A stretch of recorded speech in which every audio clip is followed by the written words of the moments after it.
Hello श्रोताओं, नमस्कार। स्वागत है आपका मेरे चैनल अनुगूंज पर। साहित्यिक कहानियों की श्रृंखला में आज सुनेंगे मालती जोशी की लिखी कहानी कैलकुलेशन। तो आइए सुनते कहानी कैलकुलेशन। 8:30 बजने को थे और पिंकी का अब तक पता नहीं था। मेरी चिंताओं का ग्राफ बढ़ने लगा था। सर्दियों में अंधेरा वैसे ही जल्दी घिर आता है और शहर में रोज होने वाली घटनाएं मन को डरा देती है। बच्चों को हमारी परेशानियों का कोई एहसास नहीं होता, बल्कि मैं फ़ोन भी करती हूँ तो वह नाराज़ हो जाती है। कहती है, और किसी के घर से फ़ोन नहीं आता है, बस मेरा ही फ़ोन घनघनाता रहता है। इतना एम्बेरसिंग लगता है। अब भला इसमें एम्बेरसिंग होने जैसा क्या है? तुम्हारे दोस्तों के घर वाले लापरवाह है तो मैं क्या करूँ? मैं तो उतनी बेफिक्र नहीं हो सकती ना। ये घर में होते हैं तो हर 5 मिनट में मुझे कूल डाउन की सलाह देते हैं, पर आज ये भी टूर पर है। सारा टेंशन मुझे अकेले ही झेलना है। जब घर में बैठना असंभव हो गया तो मैं शाल ओढ़कर गेट पर जाकर खड़ी हो गई। बिटिया की राह देखी जा रही है? अंधेरे में एक प्रश्न उछला। मैं बुरी तरह चौंक गई। देखा, बगल वाली अम्मा जी शाल लपेटे कुर्सी पर विराजमान है। मैं मुड़कर उनसे मुखातिब हो गई। कंपाउंड वॉल पर टिकते हुए कहा, ओरी देखिए ना, अंधेरा कैसा हो रहा है। इतनी रात अकेले आती है तो चिंता होने लगती है। वह अकेले नहीं आती, एक लड़का घर तक छोड़ने आता है। मैं चकित होकर उन्हें देखती रह गई। पिंकी ने उनका नाम चुंगी नाका रखा है, वह गलत नहीं है। अपने बरामदे में बैठकर वह पूरे मोहल्ले की खोज खबर रखती है। थोड़ा बुरा भी लगता है। जरा सी तुर्शी के साथ पूछा, आप अब तक यहाँ ठंड में क्यों बैठी हुई है?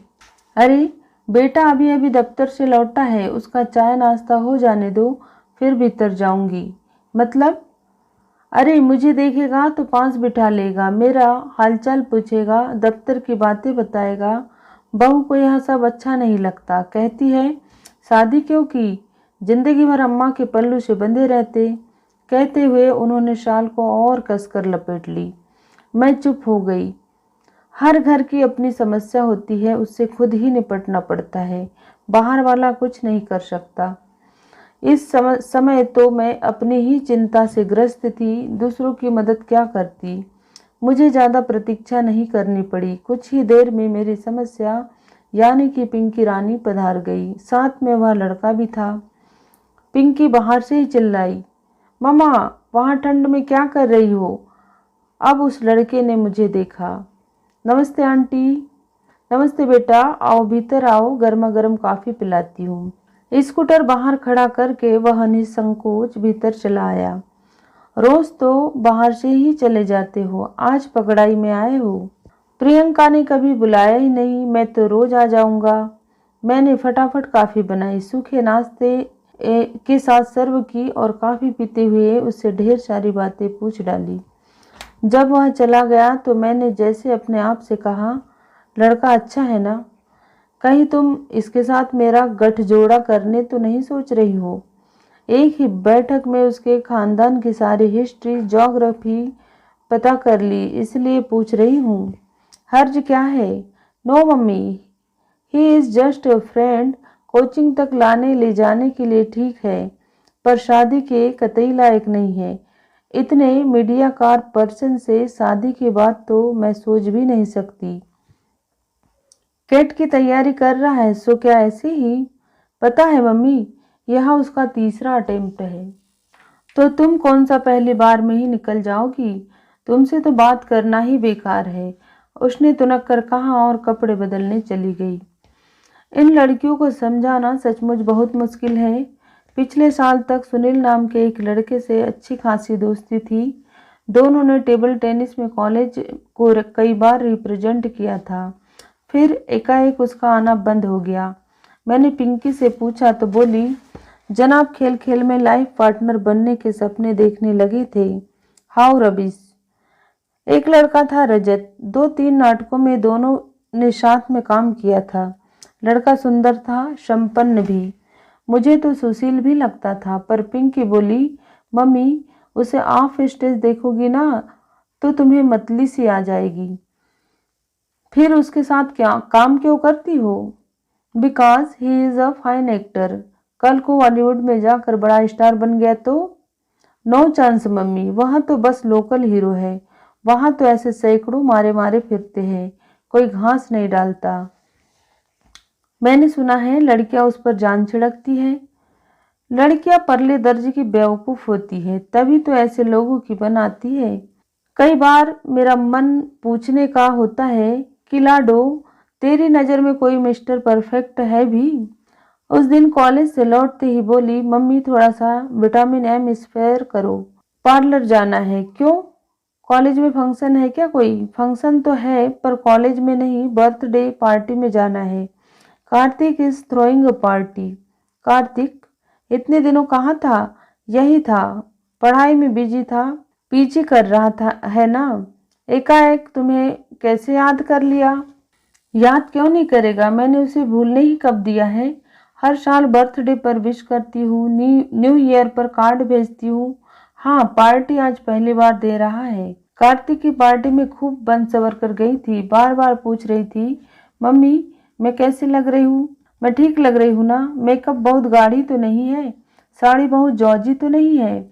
वह सचमुच बहुत प्यारी लग रही थी। बाल भी ढंग से संवारे थे, कपड़े भी ढंग से पहने थे। ऐसा नहीं कि हमेशा की तरह कुछ भी उटपटांग पहन लिया और चल दिए। उसकी सज्जा से ही पता लग रहा था कि वह किसी को इम्प्रेस करने के लिए बेताब है। यह जानकर अच्छा भी लग रहा था। कार्तिक सचमुच अच्छा लड़का था। बहुत अरसे पहले वे हमारे पड़ोसी थे। उसकी बहन कार्तिक पिंकी की क्लास में थी। माता पिता दोनों डॉक्टर थे, अक्सर बिजी रहते थे।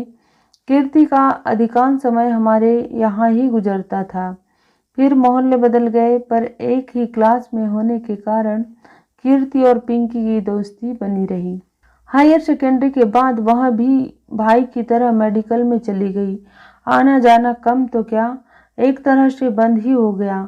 यह तो आज पता चला कि पिंकी उन लोगों के, खासकर कार्तिक के बराबर संपर्क में है। अच्छा लगा। जाते समय मैंने उसे ढेर सारी हिदायत दी। जल्दी लौटना, ऑटो में अकेले मत आना, किसी भरोसेमंद आदमी की ही कार में बैठना। उसे अच्छा तो नहीं लग रहा था, पर चुपचाप सुनती रही। आखिर उसके पापा को ही दया आ गई। झल्लाकर बोले, बस भी करो अब, लड़की अब बच्ची नहीं रही, खासी बड़ी हो गई है। इस बात को तुम कब समझोगी? बच्ची नहीं रही, बड़ी हो गई है, इसलिए तो इतनी फिक्र हो रही है। पर ये बातें पुरुषों के दिमाग में कभी नहीं आती। फिक्र करने का जिम्मा जैसे माँ ने ही उठाया हुआ है। रात को वहां लौटी तो काफी थकी थकी सी लग रही थी। मुझे आश्चर्य नहीं हुआ। जानती हूँ आजकल की पार्टियों में सिर्फ खाना पीना थोड़े ही होता है, डांस के नाम पर अच्छी खासी हुड़दंग लीला होती है। शोर इतना कि कानों के पर्दे फट जाए। कैसी रही पार्टी? मैंने पूछा। ठीक ही थी, उसने बेरुखी से कहा और सोने चली गई।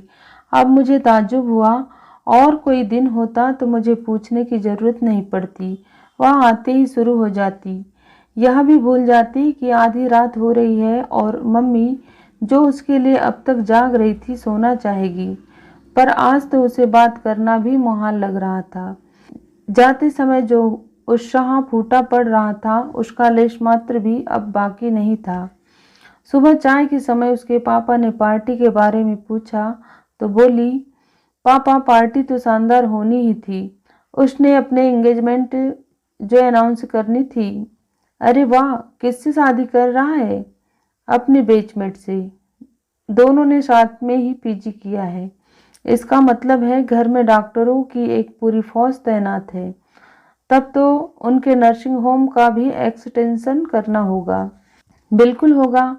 अब वहाँ केवल मैटरनिटी होम नहीं रहेगा, वहाँ बड़ी से बड़ी सर्जरी होगी।